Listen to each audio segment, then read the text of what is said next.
Hello बच्चे, a very good morning again. आइएगा, आज हम शुरू करते हैं ऑडिट का सेकंड सेशन।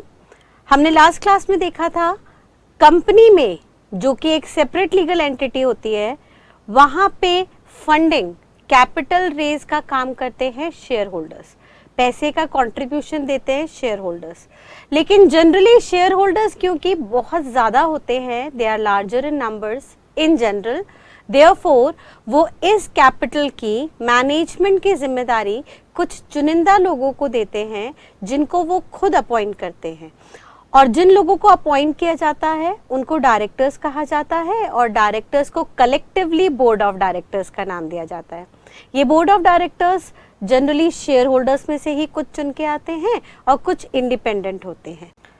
तो डायरेक्टर्स जो भी कंपनी के अंदर खर्चा करेगा, एसेट्स क्रिएट करेगा, लाइबिलिटीज इनकर करेगा, प्रॉफिट क्रिएट करेगा, व्हाटएवर द केस में भी, बिजनेस में जो भी ट्रांजैक्शन करेगा, उसको डायरेक्टर की जिम्मेदारी होगी कि प्रॉपर बुक्स ऑफ अकाउंट्स के अंदर प्रेजेंट करे। और board of directors with the help of professionals books of accounts prepare करेंगे, जिसमें profit and loss, balance sheet, cash flow and notes to accounts आएंगे। और फिर वो सारी बुक्स शेयर होल्डर्स को दिखाई जाएंगी कि सर देखिए आपके पैसे को हमने इस तरह से ट्रांजैक्ट किया। बट शेयर होल्डर्स तो आम जनता है जनरली, ज़रूरी नहीं है कि उसमें सारे प्रोफेशनल्स बैठे हों। तो कंपनीज एक्ट 2013 कहता है शेयर होल्डर्स को प्रोटेक्ट करने के लिए कि सर क्योंकि एक्चुअल पैसा आपका लगा है, तो हम आपको रिस्पॉन्सिबिलिटी दे रहे हैं कि आप एक तीसरा इंडिपेंडेंट बंदा चुन के लाइए, जिसको प्रोफेशनल एक्सपर्टीज हो, अकाउंट्स की पूरी नॉलेज हो, और वो आपके बिहाफ पे आके इन बुक्स को चेक करे। और ध्यान रखिएगा, वो बंदा बिल्कुल इंडिपेंडेंट होना चाहिए, उसका इस कंपनी से, इस कंपनी के बोर्ड ऑफ डायरेक्टर से कोई कनेक्शन नहीं होना चाहिए, सो दैट उसका डिसीजन बायस ना हो। और ऐसे बंदे को जब आप चुन के लाएंगे किताबें एग्जामिन करने के लिए, तो इन एग्जामिनेशन को हम स्टैट्यूटरी ऑडिट कहेंगे, because this is compulsory under companies act, और उस पर्सन को हम स्टैट्यूटरी ऑडिटर कहेंगे। और हम किसको चुनेंगे एज एन स्टैट्यूटरी ऑडिटर? उन्होंने सेक्शन 141 ऑफ कंपनीज एक्ट 2013 के अंदर क्वालिफिकेशंस बताई, जिसमें उन्होंने कहा ही must be a chartered accountant having certificate of practice. अपनी इंडिपेंडेंट प्रैक्टिस होनी चाहिए, किसी के एम्प्लॉयमेंट में ना हो। एंड सेकेंडली, जो भी CA as an auditor appointment होके आएगा, उसको अपनी इंडिविजुअल कैपेसिटी में ऑडिट करना है या पार्टनरशिप फर्म में, जिसमें हमने अभी देखा एलएलपी के अंदर भी हो सकते हैं। ठीक है। हाउएवर, वो जो भी ऑडिटर अपॉइंट होके आ रहा है, उसके अंदर कुछ पर्टिकुलर क्वालिफिकेशंस नहीं होनी चाहिए, जिसको हम नाम देंगे डिसक्वालिफिकेशंस। डिसक्वालिफिकेशंस मेंशन की गई अंडर सेक्शन 141 सब सेक्शन 3। अब देखिए, याद करने के लिए आपको बताया जा रहा है, सेक्शन 141 के अंदर क्वालिफिकेशन डिसक्वालिफिकेशन थी, जिसमें नंबर 3 एक ऑड नंबर है। ये ऑड नंबर उन ऑड कंडीशंस को आपको बताएगा जो किसी भी ऑडिटर में नहीं होनी चाहिए। और वो क्या क्या है, आइएगा देखते हैं आज हम।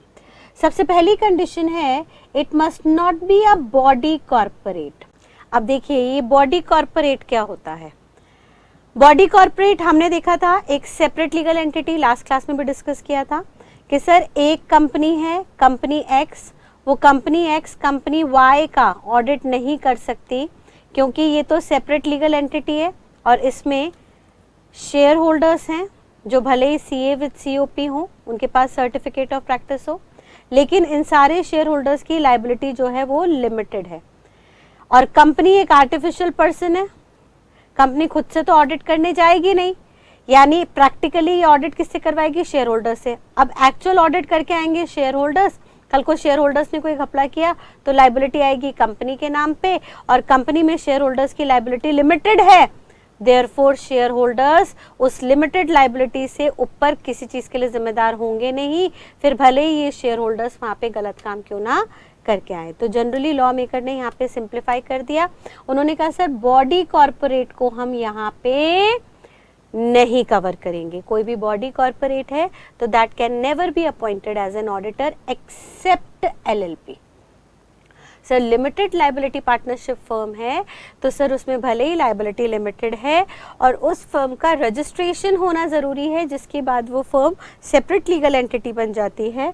और क्योंकि वो सेपरेट लीगल एंटिटी बनती है तो वो बॉडी कॉर्पोरेट की डेफिनेशन में आती है, बट स्टिल हम फर्म को, पार्टनरशिप फर्म को परमिट कर रहे हैं subject to certain conditions given under LLP act कि एलएलपी फर्म जहां पे majority of the partners are CA having COP in India, उनके द्वारा स्टैट्यूटरी ऑडिट हो सकता है। ठीक है, तो ये कंडीशन हमने लास्ट क्लास में पढ़ी थी, एक बार हमने रिकैप कर ली। नाउ सेकेंड कंडीशन देखिएगा, मोस्ट इंपॉर्टेंटली वो कह रहा है एन ऑफिसर और employ of the company. The company का मतलब क्या होता है, बहुत ध्यान से सुनिएगा। ये जनरली ये वर्ड्स है जिनको हम स्किप कर देते हैं एसएमएस के ज़माने में, शॉर्ट मैसेज सर्विसेज के ज़माने में इन वर्ड्स को आप ध्यान नहीं देते, but they are very very very important word. इस लाइन का, स्टेटमेंट का मीनिंग समझिएगा बेटा, वो क्या कहना चाह रहा है। वो कह रहा है मान लीजिए कंपनी है, कंपनी वाई, इस कंपनी वाई का ऑडिट होना है। अब इस कंपनी वाई में एक पार्ट टाइम ऑफिसर है जो पार्ट टाइम आता है बुक्स को देखने के लिए। He is a chartered accountant having certificate of practice, और इस पार्ट टाइम ऑफिसर का नाम है मिस्टर जेड। तो अब क्या मिस्टर जेड कंपनी वाई के स्टैट्यूटरी ऑडिटर अपॉइंट हो सकते हैं या नहीं? देखिएगा वो क्या कह रहा है। उसने कहा एन ऑफिसर, कोई भी बंदा जो ऑफिस का काम देख रहा है, ऑफिसर का मतलब क्या होता है, जो ऑफिस का काम देख रहा है, और एम्प्लॉय, मैम एम्प्लॉय भी तो ऑफिस का ही काम देख रहा है। सर एम्प्लॉय में सारे एम्प्लॉय आ गए, चाहे वो ऑफिस का काम देख रहे हो या नहीं देख रहे हो। यानी भाई साहब फैक्ट्री में जो लेबर काम कर रही है वो भी एम्प्लॉय है, वो ऑफिसर नहीं है, वो ऑफिस का एडमिनिस्ट्रेशन वर्क नहीं देख रही है, वो लेबर है, वो मैन्युफैक्चरिंग का काम देख रही है, बट वो हमारे लिए एम्प्लॉय है क्योंकि यहाँ पे एम्प्लॉयर का पूरा कंट्रोल एंड सुपरविजन है उस पर। कंट्रोल एंड सुपरविजन का मतलब क्या है, एम्प्लॉयर एम्प्लॉय के ऊपर पूरा नियंत्रण रखता है, पूरा कंट्रोल रखता है उसके आने जाने के टाइम पे।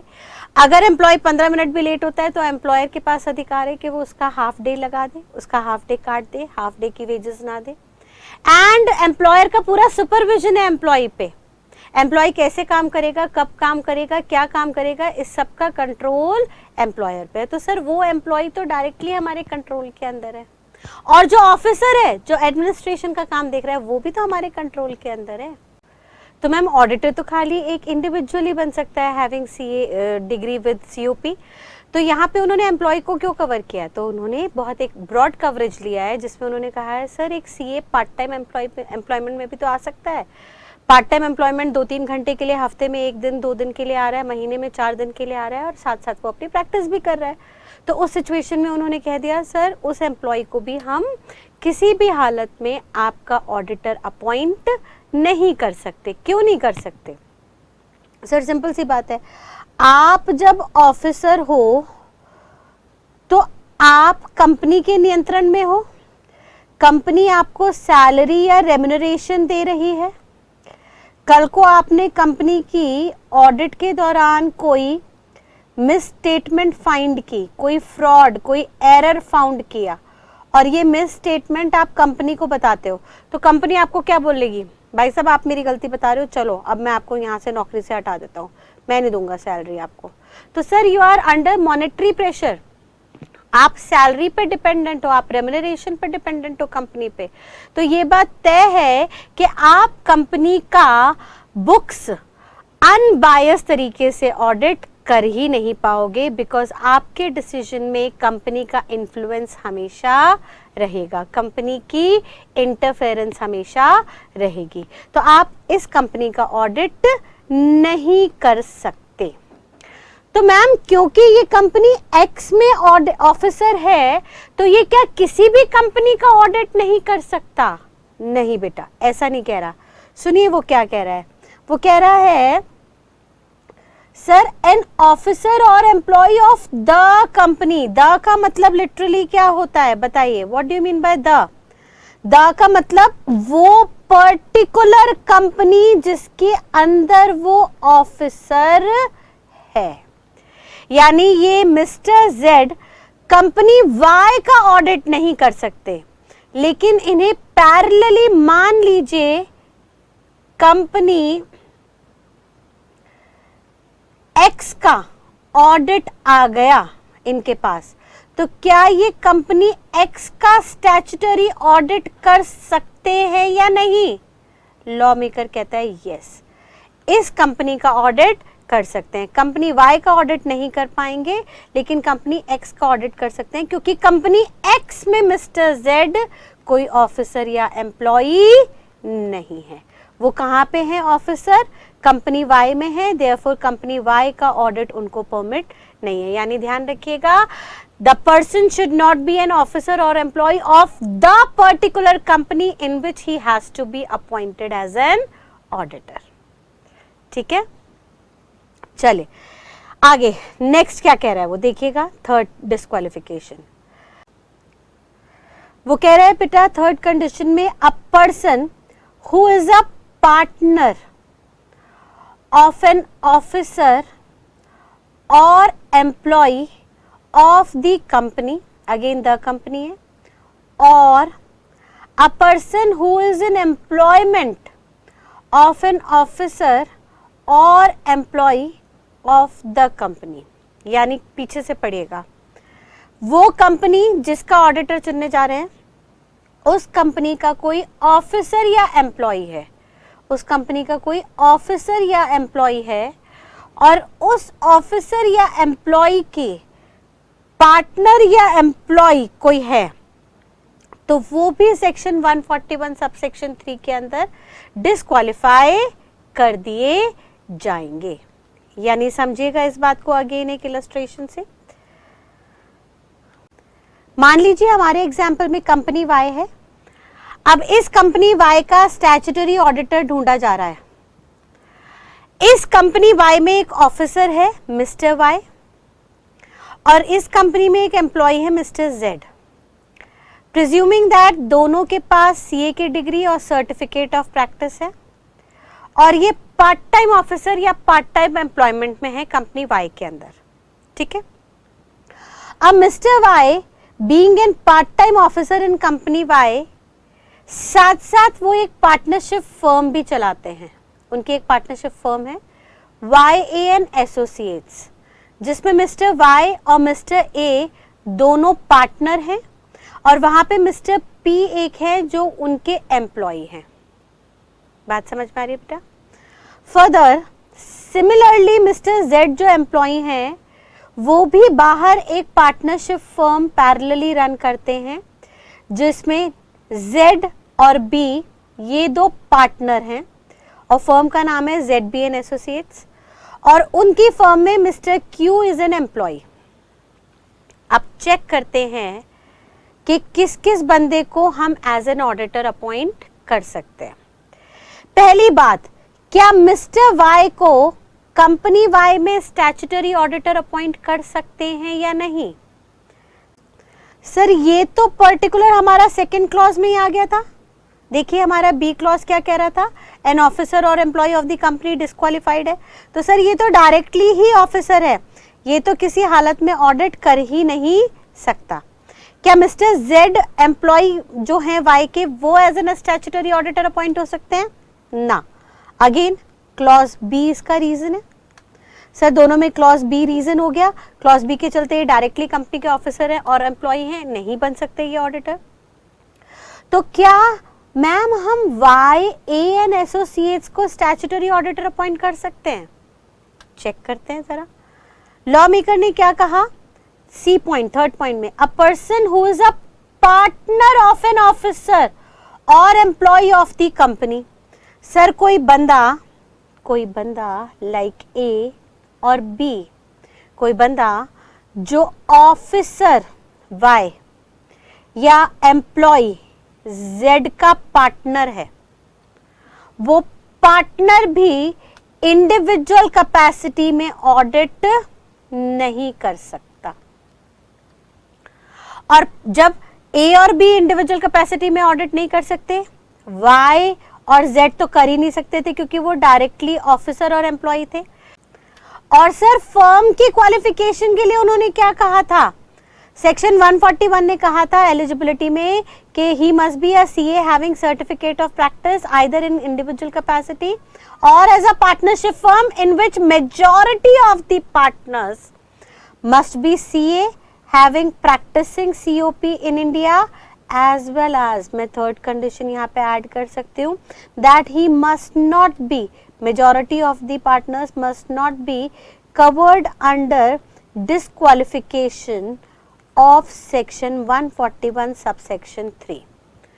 यानी क्रक्स क्या बना हमारा क्वालिफिकेशन का कि पहला CA की डिग्री होनी चाहिए फर्स्ट कंडीशन, दूसरी उसके पास सर्टिफिकेट ऑफ प्रैक्टिस होना चाहिए in India second condition, third he must not be covered under any disqualification.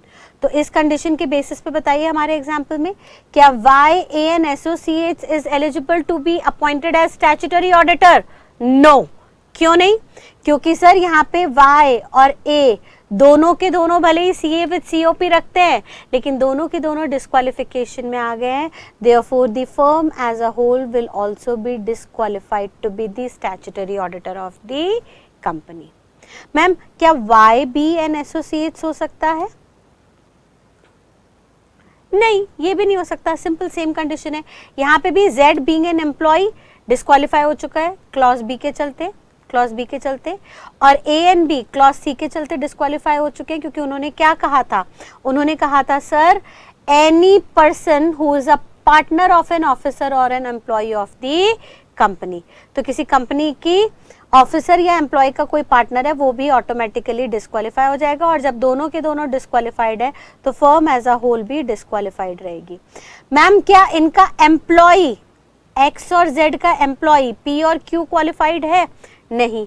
उन्होंने आगे साथ साथ फर्दर और कह दिया, उन्होंने कहा अ person who is in employment of an officer और एम्प्लॉय ऑफ द कंपनी, वो भी सर क्लॉज C के अंदर डिस्क्वालीफाई हो जाएगा। यानी जो P एंड Q हैं ये भी क्लॉज C में डिस्क्वालीफाई होंगे क्योंकि ये ऑफिसर और एम्प्लॉय के एम्प्लॉयज है। ठीक है, आगे मैम फर्दर क्या AM एंड एसोसिएट्स जहां पे A जो Y का पार्टनर था वो पार्टनर किसी और के साथ पार्टनरशिप रख रहा है और वहां पे उसने किसी तीसरे बंदे को एम्प्लॉय रखा हुआ है, तो क्या ये AM and associates is eligible to be appointed as an auditor of the company?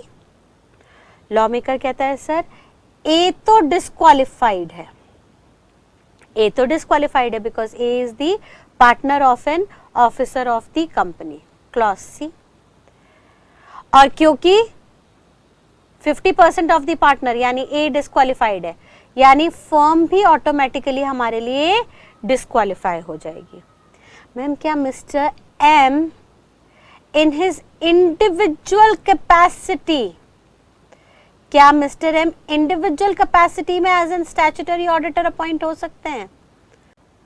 यहाँ पे लॉ साइलेंट है और अगर लॉ को एज इट इज इंटरप्रेट करें तो लॉ मेकर क्या कह रहा है, a person who is partner of an officer और एन एम्प्लॉय और a person who is an employ of an officer और एम्प्लॉय ऑफ द कंपनी, यानी कंपनी के ऑफिसर या एम्प्लॉय का पार्टनर या एम्प्लॉय है खाली वो डिस्क्वालीफाइड है, उसके आगे पार्टनर का पार्टनर कोई है उसके लिए इन्होंने यहाँ पे कुछ नहीं कहा। और जब यहाँ पे लॉ साइलेंट है तो इसका मतलब क्या है, mister M in his individual capacity is eligible to conduct audit because Mr. M is neither the partner of officer of the company nor an employee of the employee or officer of the company. Therefore, M in his individual capacity is eligible to conduct statutory audit. Vice versa ma'am नीचे की तरफ देख लीजिए, same Z जो employ था उसका B partner था, B partner की एक अलग पार्टनरशिप फर्म है BN एंड एसोसिएट्स जहाँ पे B तो डिस्क्वालीफाइड है because of clause C, therefore पूरी की पूरी फर्म डिस्क्वालीफाइड हो जाएगी, one of the partner is disqualified. लेकिन सेकेंडली उन्होंने कहा जो N है अगर हम उसको इंडिविजुअल कैपेसिटी में चेक करेंगे So as an individual, he is neither an employee nor a partner of an officer or employee of the company. Therefore, in his individual capacity, again he is eligible to be appointed as statutory auditor of the company. Ma'am, similarly Mr. R and Mr. S जो employee हैं, किसके employee है? A और M, B और N के. तो ये employee R और S क्या Y और Z के employee हैं. उन्होंने सिर्फ और सिर्फ क्या बोला था? An employee of ऑफिसर और एम्प्लॉय ऑफ द कंपनी. जिस कंपनी का ऑडिट करने जा रहे हैं उसके ऑफिसर एम्प्लॉय का एम्प्लॉय नहीं होना चाहिए. और आर और एस अगेन इंडिविजुअल कैपेसिटी में अगर देखे जाएं तो इंडिविजुअल कैपेसिटी में they are eligible because they are not the employ of Y and Z, rather they are the employ of ANM and BNN. तो बेटा अगर इस पूरे एग्जाम्पल का हम क्रक्स निकालें तो क्रक्स क्या निकल के आता है? इंडिविजुअल कैपेसिटी में बताइए कौन कौन एलिजिबल है? वाई है, no, not because of clause B, he is direct an officer. Z, no, because he is a direct employee to the company, clause B. Mr. A, no, he is a partner to the officer of the company, clause C. Mr. B, he is a partner to the employee of the company, clause C. Mr. P, he is an employee to the officer of the company. Mr. Q, he is an employee to the employee of the company. Mr. M, Mr. M क्या था आगे बताइए? M का क्या relation create किया था उन्होंने? M था पार्टनर का पार्टनर. तो क्या लॉग ये कह रहा है any partner of the partner of the partner of the employ? No, chain यहीं पे खत्म है. उन्होंने सिर्फ और सिर्फ कहा जो डायरेक्ट पार्टनर या डायरेक्ट एम्प्लॉय है, डायरेक्ट पार्टनर या डायरेक्ट एम्प्लॉय है वो ही डिस्क्वालीफाई होगा. उसके आगे कोई है तो इंडिविजुअल कैपेसिटी में, अगर हम उनको इंडिविजुअल कैपेसिटी में देखेंगे तो MNRS ये तीनों के तीनों क्वालिफाइड हो जाएंगे. All 4 of them are qualified in their individual capacity. बाकी ऊपर के सारे केसेस डिस्क्वालिफाइड है. हाउएवर अगर हम फर्म देखें तो YNA अगेन डिस्क्वालिफाइड है, ZN भी डिस्क्वालिफाइड, ANM भी डिस्क्वालिफाइड है. ANM क्यों डिस्क्वालिफाइड है? क्योंकि सर इसमें एक पार्टनर A है और A जो पार्टनर है वो ऑलरेडी ऑफिसर का पार्टनर है. तो हमारा मानना है कि ऑफिसर का पार्टनर का भी डिसीजन के अंदर पूरा पूरा सहयोग रहेगा, इन्फ्लुएंस रहेगा. वो डिसीजन को मैनिपुलेट करवा सकता है, कॉल्यूजन हो सकती है, मिली भगत हो सकती है. देयरफॉर इस फर्म को भी आपको नहीं लेके आना है. यानी ANM एंड BNN ये दोनों चारों की चारों फर्म हमारे लिए डिस्क्वालिफाइड हो जाएंगी.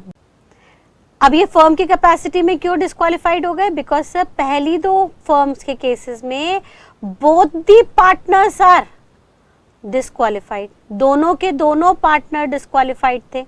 और नेक्स्ट 2 फर्म्स के अंदर एक partner, one of the partner is disqualified. Sir दोनों पार्टनर नहीं है लेकिन एक पार्टनर तो डिस्क्वालिफाइड है. क्योंकि एक पार्टनर डिस्क्वालिफाइड है देयरफॉर लॉ मेकर ने कहा कि हम इस पूरी की पूरी फर्म को डिस्क्वालीफाई कर देंगे. क्योंकि जहां एक पार्टनर डिस्क्वालीफाइड है वहां पे पूरे के पूरे फर्म का डिसीजन भी इन्फ्लुएंस हो सकता है. और जैसे कि हमने बिगनिंग में देखा फर्म के अंदर, नॉर्मल पार्टनरशिप फर्म के अंदर, for the act of one partner all the other partners shall be held liable. और जहां पे एक बंदा ऑलरेडी डिस्क्वालीफाई है तो सारे के सारे डीम्ड डिस्क्वालीफाइड मान लिए जाएंगे. डीम्ड का मतलब क्या होता है बेटा? मानो ना मानो, मानना ही पड़ेगा. ठीक है, क्लियर यहाँ तक की बात?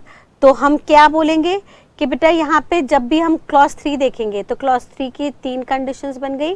सर वो कंपनी जिसका ऑडिट करने जा रहे हैं उस कंपनी का अगर कोई ऑफिसर है या उस कंपनी का कोई एम्प्लॉय है तो उस ऑफिसर या एम्प्लॉय का बाहर जाके कोई पार्टनर है या बाहर जाके कोई और एम्प्लॉय है तो ये चारों के चारों आपके लिए डिस्क्वालिफाइड हो जाएंगे.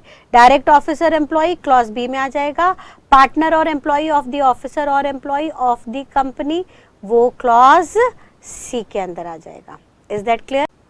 तो कंक्लूड कीजिएगा बेटा, क्लॉज सी क्या कह रहा है, साथ साथ बोलिएगा, a person who is a partner of an officer और एम्प्लॉय ऑफ द कंपनी, और a person is an employment of the officer और employ of the company. Clear है? पहले 3 पॉइंट क्लियर, एक बार साथ साथ बोलेंगे। सेक्शन 141 सब सेक्शन 3 का क्लॉज ए, पहला क्लॉज वो कह रहा है any body corporate except LLP. Second, any officer और employ of the company. Third, any partner, हम डायरेक्टली ऐसे भी कह सकते हैं, any partner or an employ of an officer और an employ of the company. Clear? Next, अब देखिए वो क्या कहता है, वो कह रहा है a person who or his relative or his partner. 3 लोग, किस किस की बात कर रहा है, एक पर्टिकुलर पर्सन की या उसके कोई रिश्तेदार की, ये रिलेटिव कौन होता है अभी हम थोड़ी देर में देखेंगे, या उसका कोई पार्टनर है जो एज अ पार्टनरशिप फर्म में उसके साथ काम कर रहा है। Is, second condition, is holding any security, वो कोई शेयर्स वगैरह होल्ड करता है, किसमें, थर्ड कंडीशन, किसमें होल्ड करता है, एक पर्टिकुलर कंपनी में या उसकी सब्सिडरी कंपनी में, या उसकी कोई होल्डिंग कंपनी है, या उसकी होल्डिंग की कोई दूसरी सब्सिडी है, या उससे रिलेटेड कोई एसोसिएटेड कंपनी है। इस बात को हम एक इलस्ट्रेशन की हेल्प से समझते हैं। आइएगा देखते हैं जरा। मान लीजिए कंपनी है कंपनी वाई, इस कंपनी वाई के लिए ऑडिटर के अपॉइंटमेंट की बात चल रही है और हमें ये जानना है कि हम किस बंदे को as an auditor company Y में अपॉइंट कर सकते हैं या नहीं। तो लॉ मेकर ने कहा सबसे पहले चेक कीजिए इस कंपनी वाई में जिस बंदे को एज एन ऑडिटर चुन के लाया जा रहा है वो कोई सिक्योरिटी तो नहीं होल्ड कर रहा। सिक्योरिटी का मतलब क्या होता है सर, कोई भी इंस्ट्रूमेंट, चाहे शेयर्स हो, बॉन्ड्स हो, म्यूचुअल फंड के यूनिट्स हो, एटसेट्रा एटसेट्रा एटसेट्रा, यानी एनी इंस्ट्रूमेंट। अब एनी इंस्ट्रूमेंट होल्ड करने का मतलब क्या है, लिटरली कि बंदे ने पैसा लगा रखा है, मैंने पैसा लगाया हुआ है कंपनी में किसी भी फॉर्म में, चाहे मैंने उन्हें डेट दिया, चाहे मैंने उनको एज अ कैपिटल कंट्रीब्यूट किया by owning shares. Law maker ने कहा ये जो भी सिक्योरिटी होल्ड कर रहा है सर, इसका फाइनेंशियल इंटरेस्ट तो आ गया कंपनी के अंदर, इसका पैसा कंपनी के अंदर इन्वॉल्व है। हो सकता है इसका मेजॉरिटी शेयर हो, या हो सकता है इसका जो शेयर हो उसमें जो इसको रिटर्न आ रहा हो वो अनड्यू तरीके से आ रहा हो, गलत तरीके से आ रहा हो, और ये गलती ढूंढ ले बुक्स के अंदर, बुक्स में एग्जामिनेशन ऑडिट के दौरान वो चोरियां ढूंढ ले जो चोरियां बोर्ड ऑफ डायरेक्टर्स ने बुक में कंडक्ट की हैं, लेकिन फिर भी हो सकता है ये एज एन ऑडिटर चुप रहे क्योंकि इसे दिख रहा है कि इसका पैसा जो एज अ कैपिटल कंट्रीब्यूट हुआ है उसमें इसको रिटर्न अच्छा खासा मिलने वाला है। तो सर हमने तो क्या कहा था, हम तो किसको चुन के लाएंगे एज एन ऑडिटर, जो बिल्कुल इंडिपेंडेंट है, जिसका कंपनी में कोई इन्वॉल्वमेंट ही नहीं है, तभी तो वो एक अनबायस्ड डिसीजन ले पाएगा, नहीं तो वो कहीं ना कहीं पार्शियली बायस होके अपने या डायरेक्टर्स के फेवर में डिसीजन पास कर सकता है, ओपिनियन फॉर्म कर सकता है। तो हमने साफ साफ कह दिया भाई साहब वो बंदा होल्ड नहीं करेगा कोई भी सिक्योरिटी, ना तो वो खुद से होल्ड करेगा ना उसका कोई रिलेटिव होल्ड करेगा। अब रिलेटिव का मतलब क्या होता है, वो कह रहे हैं रिलेटिव का मतलब सर कोई भी बंदा जो हिंदू अनडिवाइडेड फैमिली में आपके फैमिली का हिस्सा है, कोई भी बंदा जो HUF के अंदर जॉइंट फैमिली के अंदर हिंदू अनडिवाइडेड फैमिली के अंदर आपके फैमिली का हिस्सा है। यानी अगर सर एक जॉइंट फैमिली है, अनडिवाइडेड फैमिली है, तो उसमें चाचा ताऊ वगैरह सब साथ में रह रहे हैं, तो वो सब भी हमारे लिए रिलेटेड पार्टी मान लिए जाएंगे। यानी पहली कंडीशन तो उन्होंने डाली HUF की। सेकेंड कंडीशन उन्होंने कही कि अगर कोई जॉइंट फैमिली नहीं है, HUF नहीं है, तो फिर आप इनको रिलेटेड पार्टी मान लीजिएगा। किन किन को? उन्होंने कहा सर ये जो बंदा है ना जिसकी बात चल रही है कि उसको एज एन ऑडिटर अपॉइंट किया जाए या नहीं, तो ये तो एज एन ऑडिटर अपॉइंट होगा ही नहीं, क्योंकि इसने कंपनी में शेयर्स होल्ड किए हैं। साथ साथ इसके रिलेटिव ने भी अगर शेयर्स होल्ड किए हैं तो वो भी एज एन ऑडिटर अपॉइंट नहीं हो सकते, बिकॉज रिलेटिव के नाम पे अगेन मैनिपुलेशन पॉसिबल है।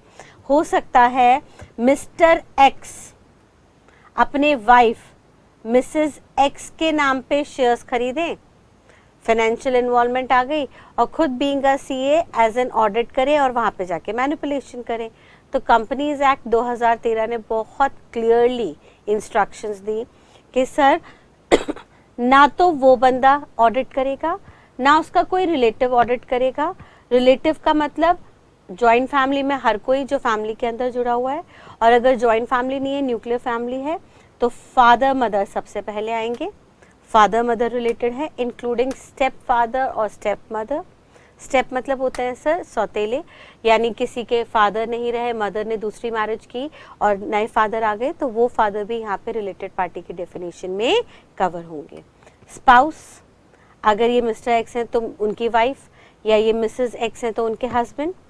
ब्रदर सिस्टर, ब्रदर सिस्टर भी अगर स्टेप है, सौतेले हैं, तो वो भी यहाँ पे रिलेटेड पार्टी की डेफिनेशन में आएंगे। बेटा बेटी, बेटा भी अगर स्टेप है तो भी वो रिलेटेड पार्टी की डेफिनेशन में आएगा, और बेटे की वाइफ और बेटी का हस्बैंड वो भी रिलेटेड पार्टी की डेफिनेशन में कवर हो जाएंगे। ठीक है, आगे सर ये जो रिलेटेड है, चार सीक्वेंस में ध्यान रखिएगा। कौन चार लोग हो गए?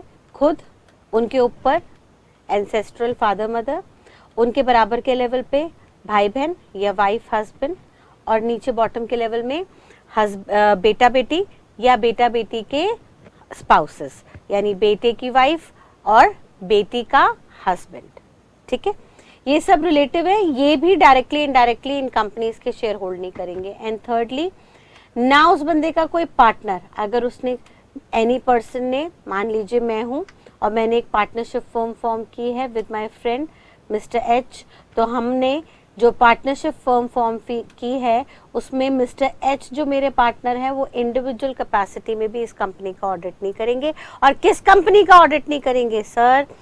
कंपनी वाइज से रिलेटेड कोई भी एसोसिएटेड कंपनी है उसको हम यहाँ से डिस्क्वालीफाई कर देंगे। यानी ये बंदा अगर शेयर्स सिक्योरिटीज कंपनी वाई में होल्ड करता है तो भी डिस्क्वालीफाई है। कंपनी वाई की एक होल्डिंग कंपनी है कंपनी एक्स, उसमें शेयर्स होल्ड करता है तो भी ये कंपनी वाई में डिस्क्वालीफाई होगा। कंपनी एक्स जो उसकी होल्डिंग कंपनी है वो किसी दूसरी कंपनी में भी होल्डिंग की तरह रोल प्ले कर रही है। अब होल्डिंग का मतलब क्या होता है बेटा? कोई भी कंपनी जो दूसरी कंपनी के अंदर उस पर्टिकुलर कंपनी के 50% से ज्यादा शेयर्स होल्ड करे। तो मान लीजिए कंपनी एक्स कंपनी वाई में 60% शेयर होल्ड करती है, कंपनी एक्स एक दूसरी कंपनी पी है उसमें 65% शेयर्स होल्ड करती है। ये 65% of what? 65% of total shares in company P, और कंपनी क्यू में 53% के शेयर्स होल्ड करती है। यानी कंपनी एक्स इन तीनों की होल्डिंग हो गई, क्योंकि इन तीनों कंपनी के मोर देन 50% शेयर्स किसके पास है? कंपनी एक्स के पास है। तो उन्होंने कहा ये तीन लोग, कोई भी बंदा या उसके रिलेटिव या उसके पार्टनर कंपनी वाई में शेयर्स होल्ड करते हैं, कंपनी वाई की होल्डिंग कंपनी में शेयर्स होल्ड करते हैं, या कंपनी वाई की जो होल्डिंग की बाकी सब्सिडरी थी, कंपनी वाई की होल्डिंग की, ध्यान से सुनना, any other subsidiary of its holding company, it's मतलब कंपनी वाई की बात कर रहे हैं। तो कंपनी वाई की होल्डिंग की कोई और सब्सिडरी है जिसको हम अब से को सब्सिडरी का नाम दे देंगे, उनमें भी अगर ये तीनों में से कोई एक पार्टी सिक्योरिटी होल्ड करती है तो भी आप कंपनी वाई में डिस्क्वालीफाई हो जाएंगे। और जिस कंपनी में होल्ड करती है उसके लिए तो आप ऑटोमेटिकली डिस्क्वालीफाई है ही है, बिकॉज उन्होंने क्या बोला? Any person holding security in the company shall always be disqualified. साथ साथ कह रहा है, मान लीजिए कंपनी वाई कंपनी जेड के अंदर 72% शेयर्स होल्ड करती है, तो कंपनी जेड कंपनी वाई की सब्सिडरी कंपनी बन गई।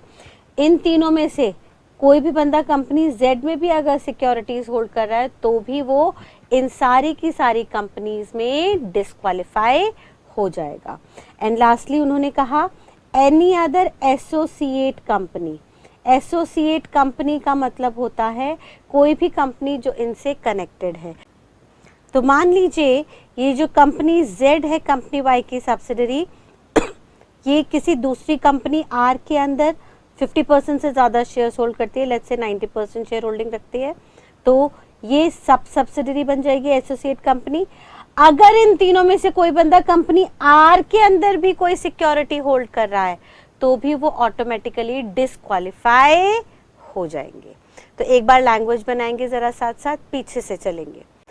एनी पर्सन और his relative or his partner holding security in the company or its holding company or its subsidiary company or its associate company or the subsidiary of its holding company shall be disqualified from the appointment of a statutory auditor of the particular company। यानी अगर simple language में कहूँ तो ये तीनों में से कोई भी बंदा इनमें से किसी भी कंपनी में कोई भी सिक्योरिटी होल्ड करता है तो ये तीनों के तीनों इन सारी कंपनीज में as an statutory auditor appoint होने से डिस्क्वालीफाई हो जाएंगे। Will that be clear? तो एक बार यहाँ तक की बात रिकैप करते हैं, क्विकली देखिएगा। हमने क्या क्या 4 डिस्क्वालिफिकेशन क्रिएट की।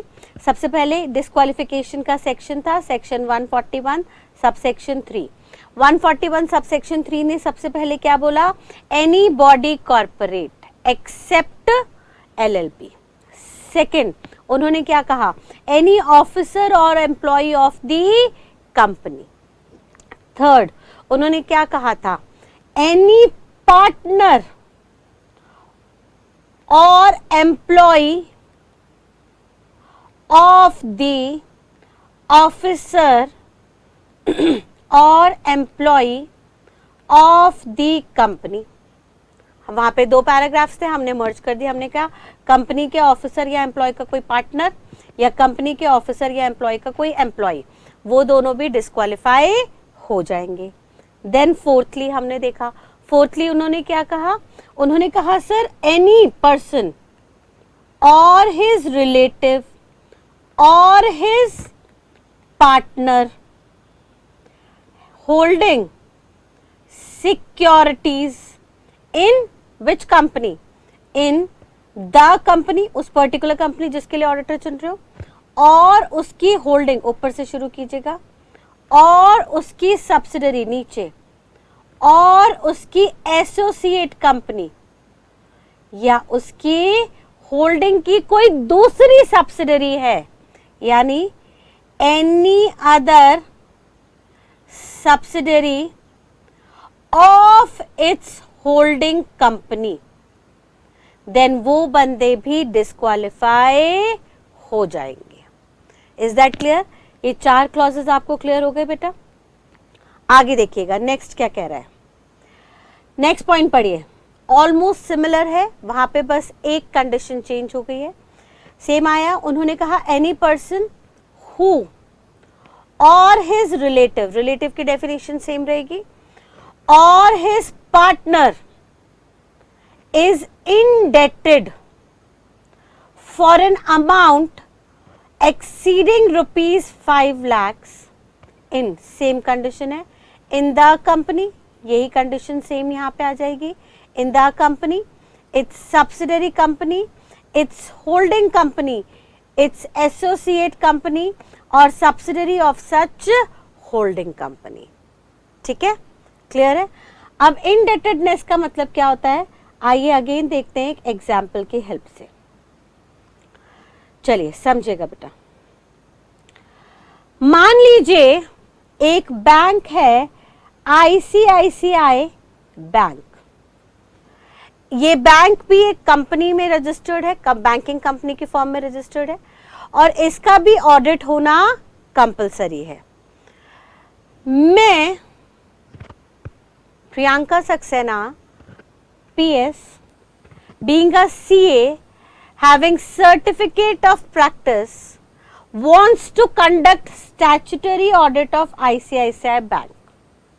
तो लॉ मेकर ने कहा सबसे पहले चेक कीजिए, जिस बंदे को आप as a statutory auditor appoint करना चाहते हैं, चेक कीजिए उन्होंने इस पर्टिकुलर कंपनी से या सेम कंडीशन इसकी होल्डिंग कंपनी से या इसकी सब्सिडरी कंपनी से या इसकी कोई एसोसिएट कंपनी है, सब सब्सिडरी है, या इसकी होल्डिंग की कोई दूसरी सब्सिडरी है यानी को सब्सिडरी है, इनमें से किसी कंपनी से अगर मैंने कोई लोन या बोरोइंग ली है 5 लाख रुपए से ज्यादा की, तो मैं भी डिस्क्वालीफाई हो जाऊंगी to be appointed as statutory auditor of such company.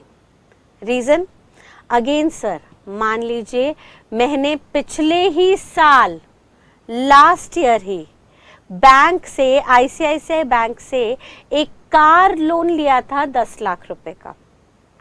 अब ये जो कार लोन लिया है 10 लाख का, ये ऑब्वियसली 5 लाख के अमाउंट से ज्यादा है. अब इस साल अपॉइंटमेंट के दौरान मैं यहाँ पे स्टैट्यूटरी ऑडिटर अपॉइंट होना चाहती हूँ, तो क्या हो सकती हूँ? लॉ मेकर स्ट्रिक्टली मना कर रहा है.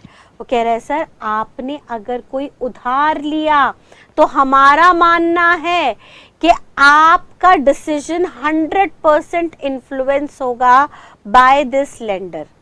आप जो हो बोरोअर हो, आपने उधार लिया है और उसको रीपे करना है, और कंपनी जो है लेंडर है. कल को अगर हम आपको एज एन ऑडिटर अपॉइंट कर भी देते हैं और ऑडिटिंग के दौरान आपको कोई मिस स्टेटमेंट दिखती है, आपको कोई फ्रॉड या एरर दिखता है और आप बैंक को बोलते हो सर मुझे घपला दिखा, क्या मैं शेयर होल्डर को बता दूं, तो बैंक आपके डिसीजन को बहुत इजीली मैनिपुलेट कर देगा. बैंक कहेगा देखो प्रियंका, आपने पिछले साल 10 लाख का लोन लिया था, आपको हमारी गलती पता लगी है, शांत रहो, इग्नोर कर दो, इसके ऊपर ज्यादा ध्यान मत दो. अगर आप ऐसा करोगी तो मैं आपका पूरा का पूरा लोन माफ कर दूंगी. अब मैं क्या सोचूंगी? मैं सोचूंगी अरे यार मेरा 10 लाख का लोन माफ हो रहा है, चल आंख बंद करो, देखने की जरूरत नहीं है कि क्या कहाँ पे क्या गलती हो रही है. तो लॉ मेकर क्या कहता है, जब भी कोई बंदा उधार लेगा तो ऑब्वियसली उस सिचुएशन में लेंडर का उस पर पूरा प्रभाव रहेगा, पूरा असर रहेगा, पूरा इन्फ्लुएंस रहेगा, due to which that person can not make an independent opinion. Therefore उस बंदे को हम इंडिपेंडेंट पर्सन मान ही नहीं सकते, ड्यू टू विच ये 100% डिस्क्वालीफाई हो जाएगा to be appointed as an auditor. और सिर्फ यही नहीं डिस्क्वालीफाई होगा, अगर इसके किसी रिलेटिव ने लोन लिया है. रिलेटिव की डेफिनेशन सेम है. मान लीजिए मेरे को as an statutory auditor appoint करने की बात चल रही है और पता लगा कि मेरे हस्बैंड ने 6 महीने पहले, 5 महीने पहले, 4 महीने पहले बैंक से लोन लिया था, तो क्या अब मैं ऑडिट कर सकती हूँ? उन्होंने कहा नहीं. अगर मेरे किसी रिलेटिव ने भी इनमें से किसी एक कंपनी के अंदर लोन लिया है 5 लाख से ज्यादा का, तो उस सिचुएशन में भी मैं डिस्क्वालीफाई हो जाऊंगी. एंड पैरेलली तीसरी कंडीशन भी सेम ही है कि उन्होंने कहा अगर मेरा कोई पार्टनर लोन ले लेता है इनमें से किसी एक कंपनी से, तो भी मैं इस सिचुएशन में डिस्क्वालीफाई हो जाऊंगी. लेकिन कंडीशन क्या है? लोन अमाउंट कितना होना चाहिए? 5 लाख से ज्यादा. मोर देन है, इक्वल टू नहीं है, ध्यान रखिएगा. एग्जामिनर यहीं पे आपको फंसाने की कोशिश करेगा. हो सकता है एग्जामिनर एग्जैक्ट अमाउंट वहां पे मेंशन कर दे 5 लाख का. मैंने 2 महीने पहले कार लोन लिया आईसीआईसीआई बैंक से 5 लाख रुपए का, तो क्या मैं एज एन ऑडिटर अपॉइंट हो सकती हूं या नहीं? लॉ मेकर कहता है 5 लाख का है, एक्सीडिंग नहीं है, उससे ज्यादा नहीं है. तो इस सिचुएशन में हम आपको बेनिफिट ऑफ डाउट देते हैं और हम आपको स्कोप दे देते हैं कि आप as an statutory auditor appoint हो सकते हो. हाउएवर इसकी कुछ कंडीशंस हैं कि जो भी लोन वगैरह है उसको आप सेटल डाउन कर दो, ऑल्दो वो सेटलमेंट फीस से भी एडजस्ट हो जाती है, बिकॉज एज एन ऑडिटर जब हम स्टैट्यूटरी ऑडिटर अपॉइंट होके जाते हैं तो इतनी फीस हमारी ऑलरेडी रहती है। यानी सिंपल सी बात, ध्यान से समझिएगा एक छोटे से बेसिक कंसेप्ट को, that there is a difference between borrowing and advance. Borrowing and advance दोनों के बीच में एक डिफरेंस होता है। क्या डिफरेंस है, जरा दिमाग में बैठाइएगा। मान लीजिए मैंने जब as a statutory auditor ICICI bank का असाइनमेंट एक्सेप्ट किया था, तब मेरे पास कोई भी लोन नहीं चल रहा था और मैंने फीस कोट की थी ऑडिट की 12 लाख रुपए, और ऑडिट शुरू करने के दौरान मैंने अपनी क्लाइंट कंपनी को कहा, आईसीआईसीआई बैंक को कहा कि मुझे 6 लाख रुपए 50% ऑफ द फीस एडवांस में चाहिए। Because sir as a professional ना हम लोगों को बड़े धोखे खाने पड़ते हैं। हम लोग पूरे साल पूरे टाइम मेहनत करके काम खत्म करते हैं, क्लाइंट का ऑडिट कंप्लीट करते हैं, और वो फीस देने में कई बार हमें फंसा देते हैं। हमें फीस आजकल में टालते रहते हैं, जिसके चलते हमारा भी मनोबल कम होता है कि सर हम काम किसके लिए कर रहे हैं। तो ऑन अ सिक्योर्ड साइड हम भी क्या करते हैं कि कुछ पैसा उनसे एडवांस में ले लेते हैं। ठीक है, अब एडवांस का मतलब है ये मेरा ही पैसा था जो मुझे काम करने से पहले मिल गया। मैंने ऑडिट का काम कंप्लीट नहीं किया, लेकिन उससे पहले मैंने कुछ एडवांस ले लिया। अब ये पैसा मुझे रीपे नहीं करना है, ये एडवांस मुझे रीपे नहीं करना है, रादर मुझे सर्विसेज रेंडर करनी है अपने क्लाइंट को उस पैसे के बदले। यानी मैंने जो अपने क्लाइंट से एडवांस में पैसा लिया उसके बदले मुझे सर्विसेज देनी है, वो पैसा रीपे नहीं करना। तो अब बताइए 12 लाख की फीस डिसाइड हुई थी, मैंने उसमें से 6 लाख एडवांस ले लिया, तो क्या मैं डिस्क्वालीफाई हो जाऊंगी एज ए स्टैट्यूटरी ऑडिटर? बिल्कुल नहीं। लॉ मेकर ने कहा हम तो सिर्फ और सिर्फ कब डिस्क्वालीफाई करेंगे, जब एज अ लोन आपने बोरोइंग्स ली हैं।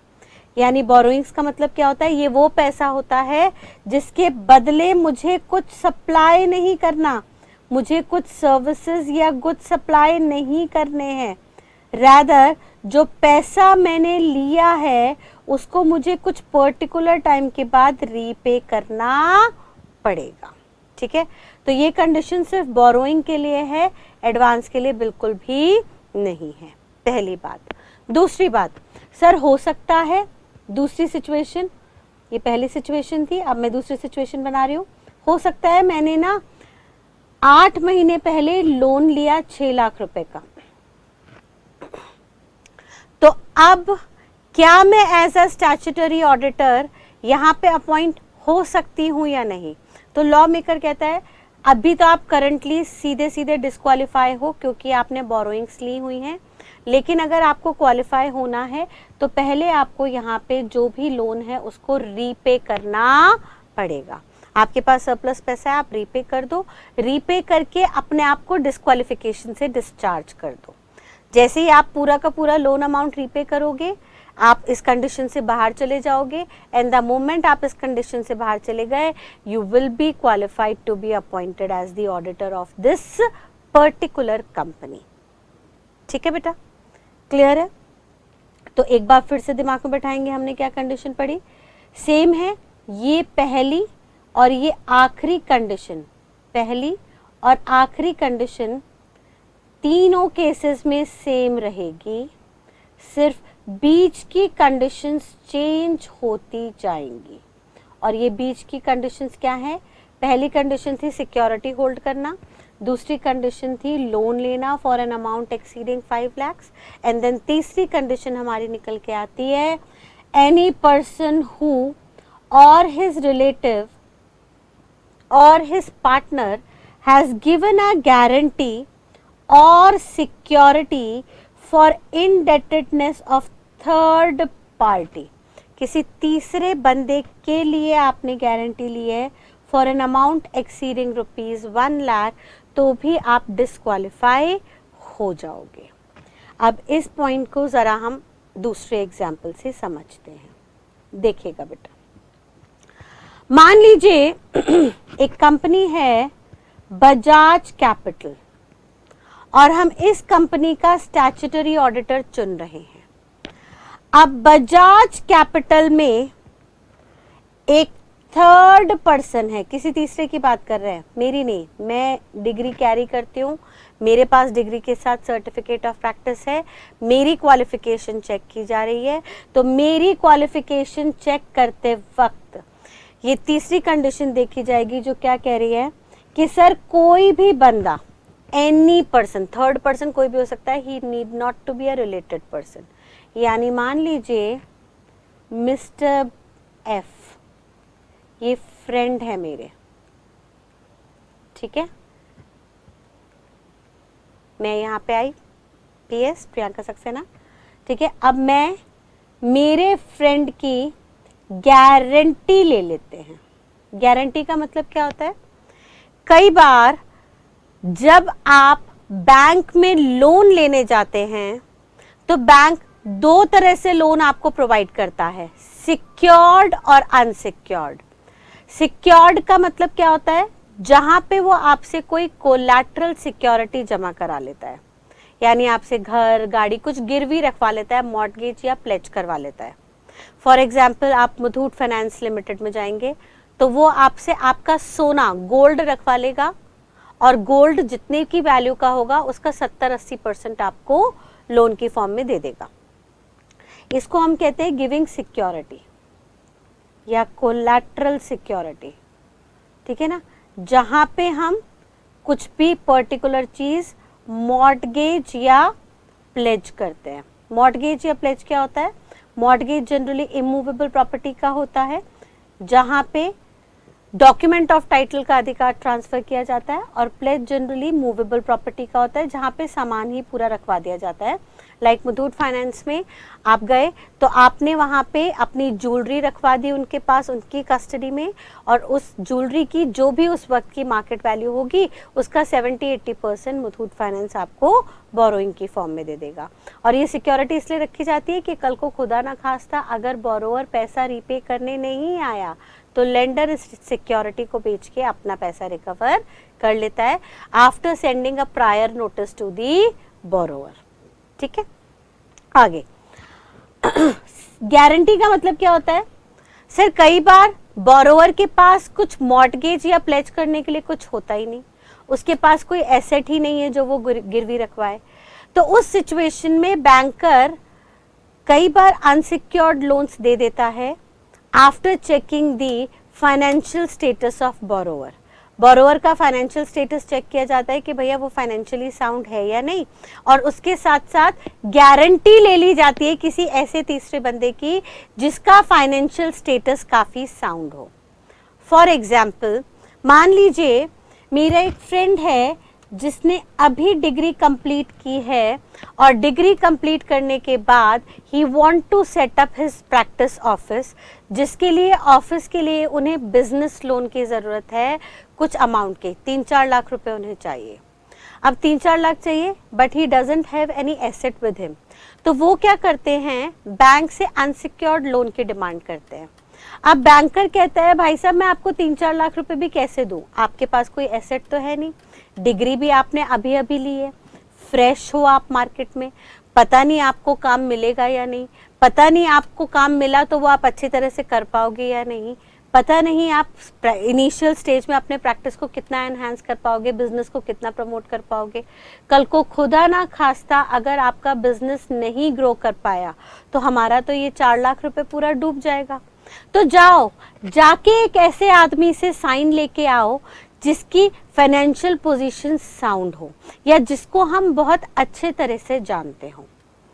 तो अब वो मिस्टर एफ आए मेरे पास और कहते हैं कि मैम मेरे को बजाज कैपिटल से 4 लाख रुपए की बोरोइंग चाहिए, क्या आप मुझे गारंटी दिलवा सकती हो? अब मैं जो ऑलरेडी बजाज कैपिटल से काफ़ी सालों से जुड़ी हुई हूँ, मैंने बहुत सारे एसेट्स, घर का सामान, ऑफिस का सामान बजाज कैपिटल से फाइनेंस के द्वारा खरीदा और मैं टाइमली उनका लोन रीपे करती चली गई अलॉन्ग विद देयर इंटरेस्ट, जिसके चलते 8-10 सालों में बजाज कैपिटल के अंदर मेरी एक अच्छी रेपुटेशन बन गई, मैंने हमेशा टाइमली इंटरेस्ट रीपे किया, टाइमली लोन रीपे किया, तो उनकी मैं गुड बुक्स में आ चुकी हूँ। अब मैं कहती हूँ उनको 10 साल से जिनके साथ मेरा रिलेशन अच्छा है, बिकॉज मैंने टाइमली उनकी सारी चीज़ें रीपे की हैं, तो मैं उनको कहती हूँ कि sir I know mister F very well, आप उनको लोन दे दीजिए, I am taking his guarantee. अब गारंटी का मतलब क्या हो जाता है कि सर मुझे भरोसा है, एफ ईमानदार है, वो आपको टाइमली इंटरेस्ट और प्रिंसिपल अमाउंट रीपे कर देगा, लेकिन कल को खुदा ना खास्ता अगर मिस्टर एफ ने कोई डिफॉल्ट किया, उन्होंने टाइमली पैसे नहीं दिए, तो आप निश्चिंत रहिए, मैं उनके बिहाफ पे आपको पेमेंट कर दूंगी। ठीक है, इज दैट क्लियर? गारंटी का मतलब क्या होता है? जिस बंदे की हम गारंटी ले रहे हैं, हम कह रहे हैं सर वो बंदा जेन्युइन है, वी नो देम पर्सनली, वो आपको पूरा पैसा दे देगा, लेकिन अगर कल को खुदा ना खास्ता वो पैसा नहीं दे पाया, तो कोई भी डिफॉल्ट हुआ, तो हम उसके लिए जिम्मेदार हैं, हम आपको अपनी पर्सनल पॉकेट से पैसा निकाल के देंगे। और मैं जब ये गारंटी ले लेती हूँ, तो बजाज कैपिटल कहता है ठीक है मैम, आपको हम बहुत अच्छे से जानते हैं, आपने 15-20 बार हमसे लोन लिया और टाइमली आपने पेमेंट किया, आपके गुड बुक्स हैं, रिकॉर्ड्स आपके बिल्कुल क्लियर है, तो हम आपके भरोसे पे इनको लोन दे देते हैं। अब मैंने किसी तीसरे बंदे की गारंटी ली जिसने बजाज कैपिटल से पैसा उधार लिया था, और उन्होंने कितने की बोरोइंग ली थी? यहाँ पे 5 लाख की जगह अमाउंट घटा के कर दिया 1 लाख रुपए। उन्होंने कहा अगर बोरोइंग 1 लाख रुपए से ज्यादा की है, जिसकी मैं या मेरे रिलेटिव या मेरे पार्टनर गारंटी या कोलैटरल सिक्योरिटी प्रोवाइड कर रहे हैं, तो फिर अगेन उस सिचुएशन में हम तीनों के तीनों डिस्क्वालिफाइड हो जाएंगे to be appointed as the statutory auditor of Bajaj Capital, its holding company, its subsidiary company, or any other subsidiary of its holding company, that is co-subsidiary, or any other associate company including sub-subsidiaries. ठीक है, यानी पहली condition, any person, his relative or his partner shall be disqualified if he takes guarantee or security of any third person for an amount exceeding rupees 1 lakh in the company or its holding company or its subsidiary company or any other subsidiary of its holding company or any other associate company. Clear? However, इस situation में कुछ exception आ गई। अब exception का मतलब क्या होता है बेटा? एक्सेप्शन का मतलब होता है अपवाद। एक्सेप्शन का मतलब होता है कोई ऐसी सिचुएशन जहां पे ये बेसिक रूल अप्लाई नहीं होगा। यानी अगर सिंपल भाषा में कहूं तो सर अब हम कुछ सिचुएशन देखेंगे जहां पे कोई पर्सन किसी तीसरे पर्सन की गारंटी या सिक्योरिटी ले भी लेता है किसी पर्टिकुलर कंपनी के अंदर, still that person shall be qualified to be appointed as the statutory auditor of that particular company. और ये कब कब होगा? उन्होंने कहा अगर जो भी सिक्योरिटी या गारंटी ली जा रही है, अगर सिक्योरिटी की वैल्यू, सिक्योरिटी की फेस वैल्यू कितनी है? 1000 रुपए या उससे कम, या टोटल वैल्यू गारंटी की कितनी है? 1 लाख रुपए या उससे कम, लेस देन और इक्वल टू। ध्यान रखिएगा यहाँ पे एक्सीडिंग वर्ड है। पिछले केस में जैसे था, एक्सीडिंग का मतलब क्या है? 1 लाख से ऊपर की बोरोइंग की गारंटी ली तो आप डिस्क्वालिफाइड हो। अगर एग्जैक्ट गारंटी 1 लाख रुपए की है तो आप डिस्क्वालिफाई नहीं होगे, बिकॉज इसमें इस सिचुएशन में भले ही थर्ड पर्सन डिफॉल्ट कर भी दे और आपकी जिम्मेदारी आ जाए बजाज कैपिटल को पेमेंट करने की, स्टिल एज एन ऑडिटर आपकी फीस 1 लाख से बहुत ज़्यादा होगी। 1 लाख तो बहुत नॉमिनल अमाउंट है, और इतने नॉमिनल अमाउंट से हमें नहीं लगता कि आपका डिसीजन इन्फ्लुएंस होगा। जहाँ पे आपको 25 लाख रुपए की फीस मिल रही है, वहाँ पे अगर बजाज कैपिटल आपको कहता है कि 1 लाख की सिक्योरिटी और गारंटी मैं आपकी वेव ऑफ कर दूंगी, माफ़ कर दूंगी, मेरी गलतियाँ आप शेयर होल्डर्स को मत बताओ, तो इस बात से आपको कोई डर लगने वाला नहीं है, बिकॉज आपको पता है कि अगर आपने ऑडिट अच्छा किया, शेयर होल्डर्स को एक एक डिस्क्रिपेंसी बताई, तो अगले साल फिर वो शेयर होल्डर्स आपको रीअपॉइंट करने की लिए उत्सुक रहेंगे। और जब हर बार वही आपको रीअपॉइंट करते रहेंगे, तो जो 20-25 लाख की फीस आपको एनुअली मिल रही है वो आपको मिलती रहेगी, तो 1 लाख के लिए आप 25 लाख को रिस्क पे थोड़ी ना डालेंगे। Is that clear? चलिए आगे वो क्या कह रहा है, ध्यान से सुनिएगा जरा। उसने कहा अ person who or his relative or his partner has given a guarantee or security for indebtedness of third party for exceeding rupees 1 lakh subject to exception। ये exception सिर्फ इस situation में है, 5th केस में। और क्या exception है, पहले हमने अभी देखी, a person whose relative holds security in the company up to rupees 1000 or up to rupees 1 lakh, then he shall be qualified to be appointed as the auditor of such company। And secondly वो क्या कह रहा है, if a relative acquire any security exceeding rupees 1 lakh, अगर कोई relative है और उसने कोई सिक्योरिटी होल्ड की हुई है 1 लाख से ज्यादा की, तो हम आपको टाइम दे रहे हैं करेक्टिव एक्शन के लिए, shall be taken within 60 days so as to maintain the limit of 1 lakh. इसका मतलब क्या है, अगर किसी सिचुएशन में 1 लाख से ज्यादा की सिक्योरिटी आपके पास है भी, तो हम आपको 60 दिन का टाइम पीरियड दे रहे हैं, वो सिक्योरिटी आप ट्रांसफर कर दो, किसी और को दे दो, वेव ऑफ कर दो, सो दैट आप क्वालिफाइड हो जाओ to be appointed as the auditor of this company. बात समझ में आ रही है बेटा? चलिए इस बात को एक एग्जाम्पल से समझते हैं। मान लीजिए मेरी बात चल रही है to be appointed as an auditor in Bajaj Capital. अब मेरे हस्बैंड ने कुछ टाइम पहले अपने फ्रेंड के बिहाफ पे सिक्योरिटी ले ली थी। On 6 January 2019 my husband who is my relative acquire security of rupees 10 lakh on behalf of his friend in Bajaj capital. ठीक है, तब मुझे पता नहीं था कि बजाज कैपिटल से ऐसा कोई प्रपोजल आएगा, but on 18th August 2019 I got the proposal from Bajaj Capital to be appointed as its statutory auditor।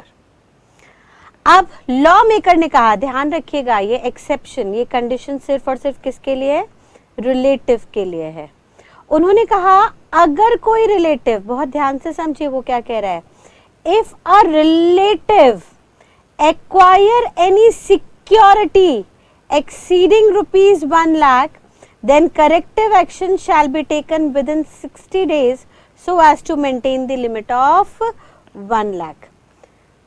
यानी सर अगर जो बंदा एज ए स्टैट्यूटरी ऑडिटर जा रहा है उसके रिलेटिव 1 लाख से ज्यादा की सिक्योरिटी ऑलरेडी होल्ड कर रहे हैं, तो हम आपको 60 दिन का टाइम पीरियड दे रहे हैं उसको रेक्टिफाई करने के लिए, करेक्टिव एक्शन लेने के लिए। कैसे, मेरे पास 18 अगस्त को प्रपोजल आया, अब 18 अगस्त से मेरे पास 60 दिन होते हैं, 60 दिन गिनिएगा 18 अगस्त से कितना हुआ, अगस्त के मंथ में 31 दिन होते हैं, 31 में से 18 गए, 13 दिन यहाँ पे हो गए, सितंबर में 30 दिन होते हैं, एंड देन अक्टूबर, हमें पूरे 60 दिन करने थे तो अक्टूबर के 17 दिन आ गए, यानी एग्जैक्टली 17 अक्टूबर तक हमारे पास टाइम है कि हम करेक्टिव एक्शन ले सकें। और क्या करेक्टिव एक्शन ले सकते हैं, मैं अपने हस्बैंड को कह सकती हूँ कि या तो अपने फ्रेंड से कहो कि डेट पूरा रीपे कर दे, जो भी उधार लिया था उसको रीपे कर दे अगर पॉसिबल है। अगर पॉसिबल नहीं है तो हम अपनी लाइबिलिटी को, जो हस्बैंड ने 1 लाख तक की लाइबिलिटी, 10 लाख की लाइबिलिटी ली थी, उसको 1 लाख तक रिड्यूस करा सकते हैं through transferring the balance liability of rupees 9 lakh upon any other person if bank और बजाज कैपिटल परमिटेड। ठीक है, हमें करेक्टिव एक्शन 1 लाख तक की लिमिट मेंटेन करने के लिए दिया जाएगा। अगर हम 60 दिन में ये कंडीशन को फुलफिल कर लेते हैं तो we are eligible to be qualified as the statutory auditor. लेकिन अगर 60 दिन में ये कंडीशन सेटिस्फाई नहीं होती तो डिस्क्वालिफिकेशन कंटिन्यू रहेगी and that person shall be disqualified for that particular year to be appointed as the auditor of the particular company or its holding or subsidiary or co-subsidiary or sub-subsidiary unless until this guarantee gets reduced up to rupees 1 lakh or has been completely waived off. बात समझ में आ रही है बेटा? आगे देखिएगा next condition. उन्होंने कहा any person or firm have direct or indirect business relation। Business relation का मतलब क्या होता है? लॉ मेकर कहता है business relation means any transaction entered into for commercial purpose. Commercial purpose का मतलब होता है बिजनेस में या प्रॉफिट मोटिव के लिए, प्रॉफिट मेकिंग के लिए जो भी एक्टिविटी हो रही है वो सारी की सारी बिजनेस ट्रांजैक्शंस का हिस्सा है। और जब आप किसी भी कंपनी के साथ इस तरीके की ट्रांजैक्शन रख रहे हैं तो आप उसके साथ बिजनेस रिलेशनशिप में हैं, और क्योंकि आप बिजनेस रिलेशनशिप में हैं तो अगेन आप पे इन्फ्लुएंस है, therefore you can not be appointed as statutory auditor.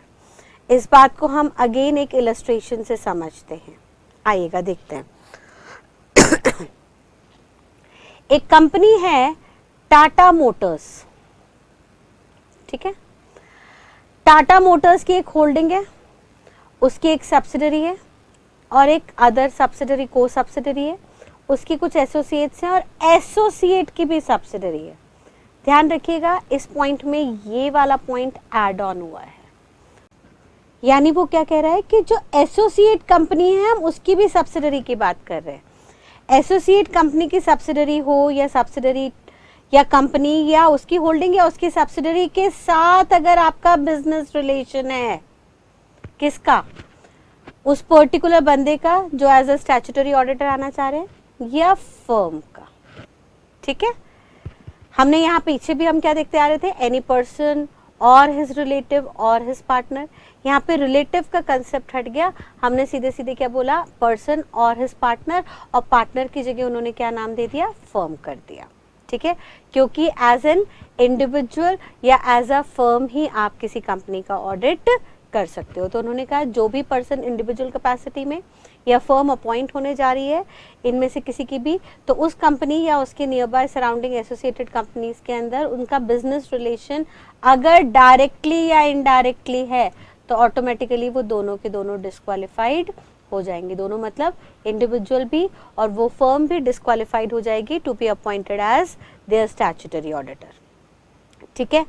आगे अब ये बिजनेस रिलेशन का मतलब क्या होता है देखिएगा। बिजनेस रिलेशन का मतलब any transaction entered into for commercial purpose. Profit motive के लिए आ रहा है, हमने देखा था अभी, प्रॉफिट मोटिव के लिए कोई भी आ रहा है वो यहाँ पे बिजनेस में आ गया, बट इसकी दो एक्सेप्शन आ गई। क्या एक्सेप्शन आई?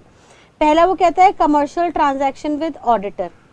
ऑडिटर काम करने आ रहा है, स्टैट्यूटरी ऑडिट करने आ रहा है और बदले में अपनी फीस चार्ज कर रहा है, तो सर ये है तो कमर्शियल नेचर की एक्टिविटी, बट ये ऑडिटर के लिए ऑडिट प्रोसेस का हिस्सा है, पार्ट है फीस लेना। देयरफॉर इवन दो ये कमर्शियल नेचर की एक्टिविटी है, स्टिल इसको हम इग्नोर करेंगे और इसकी वजह से कोई डिस्क्वालिफिकेशन का इम्पैक्ट नहीं आएगा। यानी हमने पीछे भी देखा था, ऑडिटर 12 लाख की फीस कोट करता है और काम शुरू करने पे वो 6 लाख का एडवांस ले लेता है, तो सर ये फीस लेना कमर्शियल नेचर की ट्रांजैक्शन है, बिजनेस रिलेशन भी है क्योंकि वो कंपनी का ऑडिटर है, but that's the part of audit, therefore इसको हमने स्पेसिफिकली एक्सक्लूड कर दिया। यानी एज एन ऑडिटर आप कमर्शियल ट्रांजैक्शन कर रहे हो अपनी क्लाइंटेल कंपनी के साथ, तो उस सिचुएशन में आपकी डिस्क्वालिफिकेशन अराइज नहीं होगी। एंड सेकंड एक्सेप्शन है where commercial transaction held in the ordinary course of business. Ordinary course of business का मतलब क्या होता है? सर नॉर्मली जब हम कोई भी किसी भी बिजनेस के अंदर ट्रांजैक्शन करते हैं at a arm's length price subject to these businesses. यहाँ पे इन्होंने 4 एग्जाम्पल लेके दिए। इन्होंने कहा सर एक टेलीकम्युनिकेशन कंपनी है, मान लीजिए एयरटेल की बात कर रहे हैं। अब मैं प्रियंका सक्सेना एयरटेल का ऑडिट करने जाती हूँ, लेकिन सिंस पास्ट 10 ईयर्स मेरे पास एयरटेल का ही कनेक्शन है और एयरटेल का कनेक्शन है, मैं उनकी कस्टमर हूँ, यानी मेरा एयरटेल के साथ ऑलरेडी बिजनेस रिलेशन है।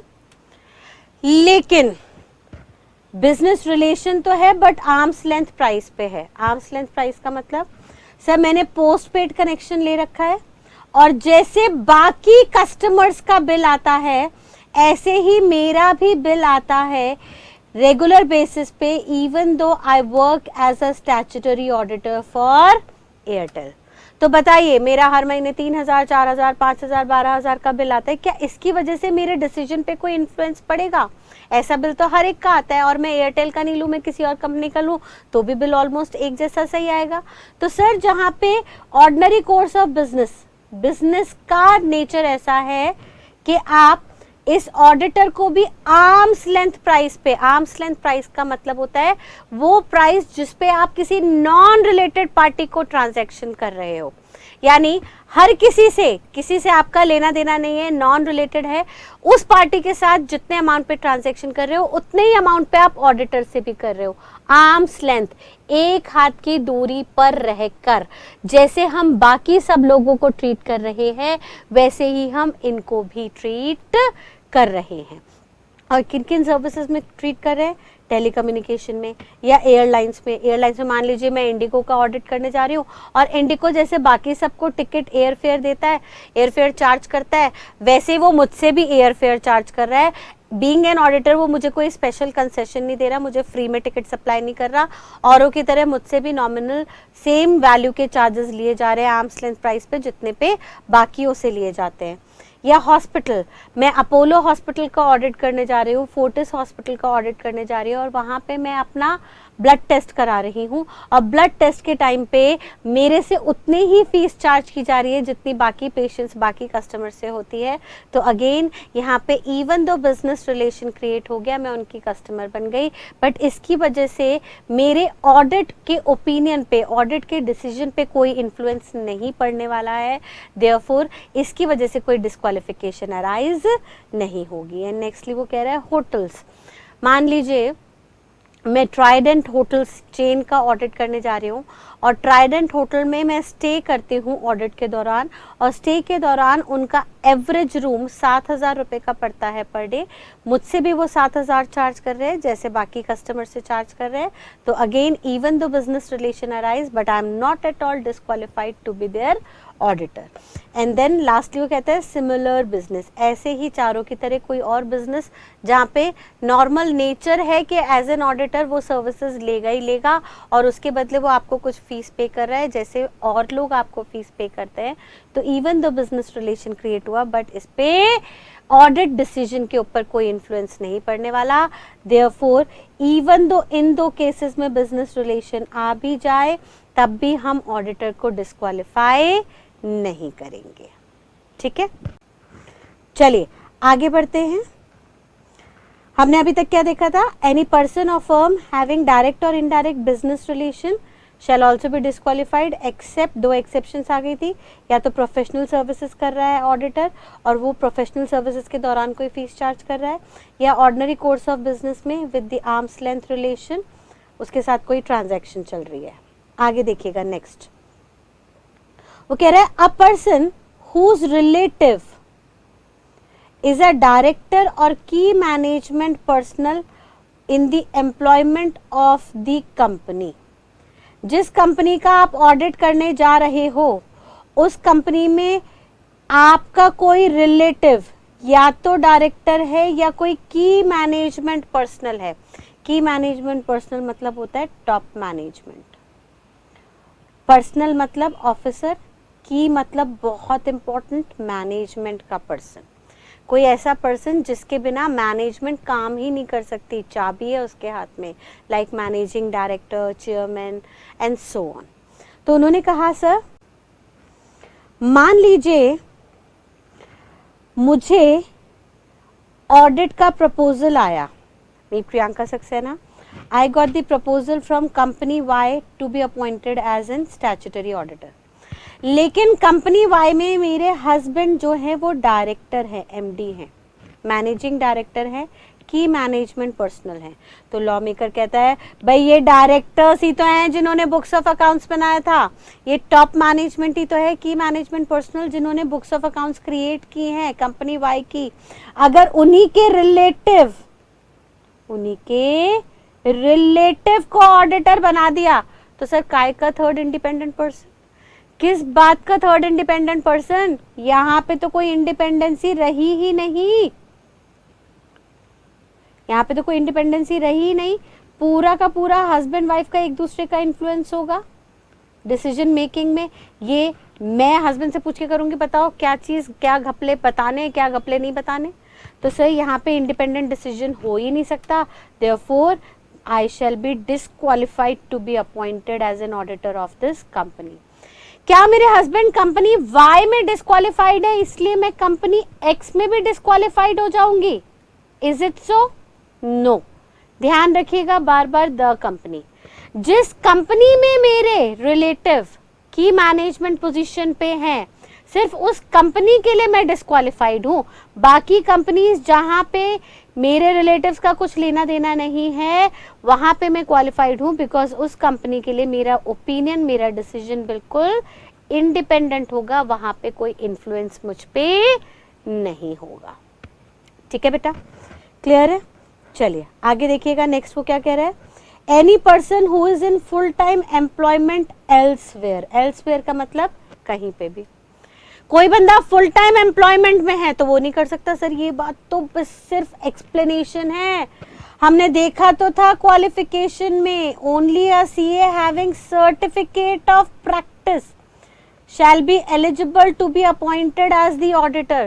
तो sir institute of chartered accountants of India certificate of practice उसी को देता है जो फुल टाइम एम्प्लॉयमेंट में ना हो।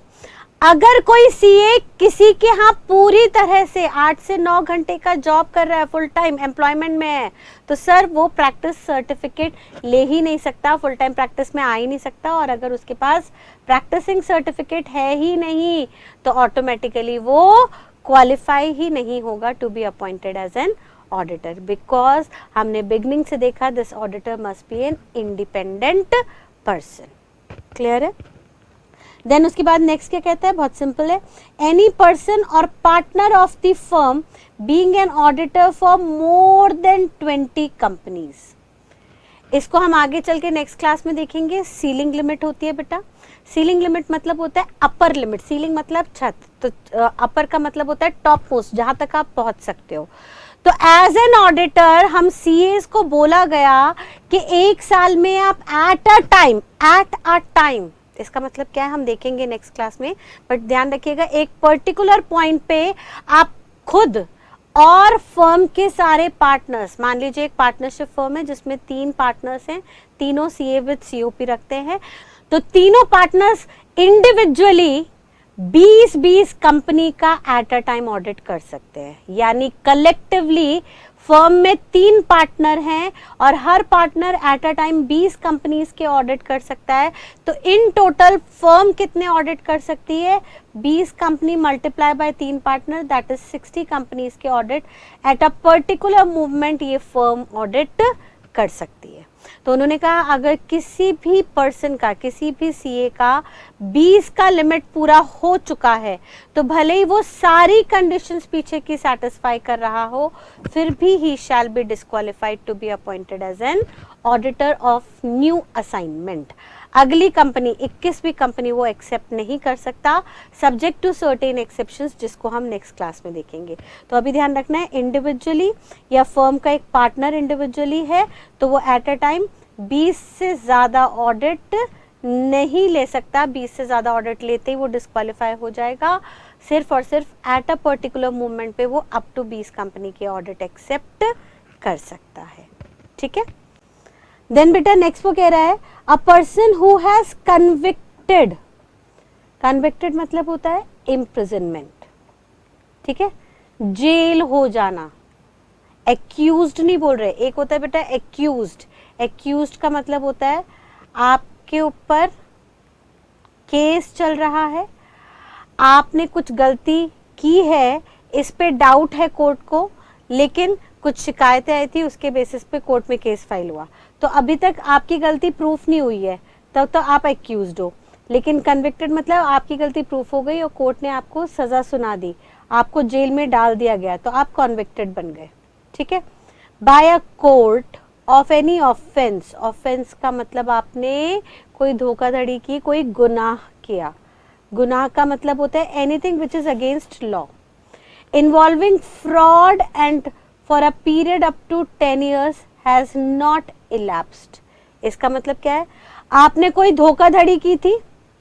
फ्रॉड का मतलब होता है इंटेंशनली, जानबूझ के आपने कोई धोखाधड़ी की थी और उस धोखाधड़ी के चलते आपको जेल हो गई, और उस पीरियड को, जेल हुए, जो आप जेल की सजा काट के आए, उस पीरियड को अभी तक 10 साल नहीं हुए हैं, यानी विद इन 10 years, सिंपल भाषा में कहूँ तो विद इन 10 years, अभी आप पिछले जिस दिन हम बात कर रहे हैं आपको अपॉइंट करने की एज एन स्टैट्यूटरी ऑडिटर, उस डेट से ठीक पिछले 10 साल के अंदर अंदर अगर आपने जेल में सजा काटी है due to any offence involving fraud. Ma'am fraud में ही तो जेल होता है, और कब होता है, हो जाता है कई बार। अब भाई अन्ना हजारे ने अनशन किया, लोग जंतर मंतर पे उतर आए, रैली आई, पुलिस ने देखा लोग आउट ऑफ कंट्रोल हो रहे हैं, तो लोगों को उठा उठा के उन्होंने जेल में डाल दिया। तो भाई वो जो जेल में गए अनशन के लिए, वो थोड़ी ना कोई धोखाधड़ी कर रहे थे, वो तो रिवोल्ट कर रहे थे, उनको कोई बदलाव लाना था सोसाइटी में, इसके लिए वो अपोज कर रहे थे। बट यहाँ पे उसकी बात नहीं कर रहे, यहाँ पे किसकी बात कर रहे हैं, फ्रॉड की, जहां आपने जानबूझ के कुछ गलती की और आपको जेल हुई, और अभी जेल की सजा काटे हुए आपको 10 साल से ज्यादा नहीं हुए, यानी पिछले ही 10 सालों के अंदर, आज जब अपॉइंटमेंट की बात चल रही है तो आज से ठीक पिछले 10 सालों के अंदर अंदर अगर आपने फ्रॉड के चलते जेल काटी है, जेल में सजा काटी है, तो आप क्वालिफाइड नहीं होंगे। क्योंकि अगर कोर्ट ने ये प्रूफ कर दिया कि आप वाकई गलत थे, आपने धोखा दिया था, तो सर आप फिर इंडिपेंडेंट एग्जामिनेशन कर ही नहीं पाओगे। आप पैसों के लालच पे कभी भी किसी को भी धोखा दे सकते हो। तो यहाँ पे भी हम मानते हैं कि डायरेक्टर आपको इन्फ्लुएंस कर सकेंगे, आपको पैसा रिश्वत खिला के आपके ओपिनियन को इन्फ्लुएंस कर पाएंगे। देयरफॉर आपको हम अभी फिलहाल क्वालिफाई नहीं करेंगे एज एन ऑडिटर। हाँ, ये ज़रूर हो सकता है 10 साल बीतने के बाद सोसाइटी में देखा गया कि लोगों का हृदय परिवर्तन होता है, लोगों की मेंटेलिटी चेंज होती है, सोच में चेंजेस आते हैं, और अगर हमें लगा कि सज़ा काटने के बाद आप में सुधार आया है, अब आप एक बेहतर इंसान बन गए हो, तो 10 साल हो जाने के बाद, आपकी जेल की सज़ा कटने के 10 साल हो जाने के बाद हम फिर रीथिंक करेंगे कि आपको as a statutory auditor appoint किया जा सके या नहीं। लेकिन एटलीस्ट सज़ा काटने के अगले 10 साल तक तो आप किसी भी हालत में क्वालिफाई नहीं रहेंगे। ठीक है। एंड देन लास्टली बेटा आई पॉइंट है, एनी पर्सन, कोई भी बंदा हु इज एंगेज्ड इन, जो एंगेज्ड है as on the date of appointment, जिस दिन स्टैट्यूटरी ऑडिटर की अपॉइंटमेंट चल रही थी उस दिन अगर एंगेज्ड है in consulting specialised services as provided under section 144। 144 के कुछ स्पेशलाइज्ड सर्विसेज हैं जिसको हम आगे चल के देखेंगे। अगर वो स्पेशलाइज्ड सर्विसेज में कंसल्टेंसी दे रहा है कोई भी बंदा, किसको, उस कंपनी को या उसकी सब्सिडरी को या उसकी एसोसिएट कंपनी को और any other form of entity, तो अगेन वो डिस्क्वालिफाइड हो जाएगा। This point we won't be able to do it right now. ये कुछ स्पेशलाइज सर्विसेज हैं, इनको समझने के बाद हम इस पॉइंट को रीलिंक करेंगे आगे चल के। बस अभी इतनी बात ध्यान रखिएगा कि कोई भी बंदा अगर सेक्शन 144 की कंसल्टेंसी सर्विसेज प्रोवाइड कर रहा है किसी कंपनी को या उसकी होल्डिंग सब्सिडरी को, तो वो भी डिस्क्वालीफाई हो जाएगा to be appointed as an auditor. अब 144 में क्या सर्विसेज हैं, कौन सी सर्विसेज हैं, इनको हम आगे चल के रेफर करेंगे। फिलहाल हम आज की बात को यहाँ तक कंक्लूड करते हैं और एक बार क्विक रिकैप करते हैं फ्रॉम द बिगनिंग।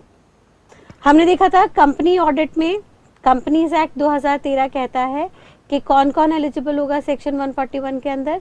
कोई भी CA having a certificate of practice in his individual capacity or as the partner of partnership firm including LLP, वो क्वालिफाई होगा बशर्ते उनकी majority of the partners CA होने चाहिए फर्म के अंदर, and they should have a practising certificate in India along with, ये 2 conditions तो है ही हैं, तीसरी कंडीशंस है कि वो किसी भी any of the partners should not be covered under any disqualification, किसी भी disqualification में वो नहीं आने चाहिए, तो ही वो firm eligible होगी for appointing as an statutory auditor। और disqualification section 141 subsection 3 के अंदर दिया गया, जिसमें हमने सबसे पहले देखा body corporate except LLP, second one was officer and employee of the company, then third one was partner or employee of an officer or employee of the company, then next हमने देखा था एनी पर्सन, यहाँ पे 3 common आ गए थे points. अब any person who or his relative or his partner, who or his relative or his partner, who or his relative or his partner either hold any security or indebted for an amount more than 5 lakh or has given guarantee or security for indebtedness of third party for more than 1 lakh। more than 1 lakh के अंदर हमने देखा था किसके अंदर, in the company, its subsidiary, its holding, its subsidiary of such holding और associate company। तो फिर इन तीनों केसेस में ही वो डिस्क्वालीफाई हो जाता था। बट थर्ड केस में, गारंटी के केस में हमने 2 एक्सेप्शन देखी थी। अगर सिक्योरिटी का अमाउंट फेस वैल्यू 1000 से कम या 1000 तक है या 1 लाख तक की टोटल गारंटी है, तो हम आपको डिस्क्वालिफिकेशन से बाहर कर देंगे। या अगर आपके रिलेटिव ने 1 लाख से ज़्यादा की सिक्योरिटी ली है, तो हम 60 दिन का आपको ग्रेस पीरियड देंगे। 60 दिन में वो डिस्क्वालिफिकेशन रिमूव कर दीजिए, करेक्टिव एक्शन लीजिए, we can make you qualified to be appointed as an statutory auditor. Then उसके बाद हमने नेक्स्ट देखा था एनी पर्सन और अ फर्म हैविंग डायरेक्ट और indirect business relation. Business relation के अंदर हमने देखा कोई भी कमर्शियल एक्टिविटी आएगी except professional services given by auditor, और ऑडिटर ने ऑर्डिनरी कोर्स ऑफ बिजनेस में अगर आर्म्स लेंथ प्राइस में टेलीकम्युनिकेशन, होटल, हॉस्पिटल की सर्विसेज आपसे ली हैं, ट्रैवल एयरलाइंस की सर्विसेज आपसे ली हैं, तो उस सिचुएशन में भी अगर प्राइस आर्म्स लेंथ का है तो हम आपको यहाँ पे डिस्क्वालिफिकेशन के अंदर कवर नहीं करेंगे and you will be qualified. Then हमने देखा था कोई भी पर्सन या उसके रिलेटिव अगर डायरेक्टर या की मैनेजमेंट पर्सनल है किसी कंपनी के अंदर, तो उस कंपनी का ऑडिट वो नहीं कर सकते। देन हमने देखा था कोई फुल टाइम एम्प्लॉयमेंट भी नहीं होना चाहिए, क्योंकि ऑब्वियसली फिर आपको सीओपी नहीं मिलेगा permanent. And then third last हमने देखा था कोई भी पर्सन या पार्टनर 20 से ज़्यादा कंपनी का ऑडिट नहीं कर सकता एट अ टाइम, यानी अगर कोई फर्म है तो हर पार्टनर को 20 तक की कंपनी की सीलिंग लिमिट परमिट की गई है। 20 से ज़्यादा at a particular time neither of the partner can accept the audit assignment. And then उसके बाद हमने देखा आगे चल के कि कोई कॉन्विक्टेड नहीं होना चाहिए, वो जेल वेल नहीं जाना चाहिए फ्रॉड, और उसको 10 साल नहीं हुआ हो। एंड देन उसके बाद कोई भी बंदा स्पेशलाइज सर्विसेज सेक्शन 144 की ना दे होल्डिंग सब्सिडरी या उस कंपनी को, तो ही वो क्वालिफाइड होगा। अदरवाइज इनमें से अगर वो किसी भी पॉइंट में कवर हो गया तो they shall be disqualified to be appointed as an auditor of such company. ठीक है बेटा, तो आज तक की यहाँ तक की बात को आप एक बार रिकैप करेंगे, रिवाइज करेंगे नोट्स में से।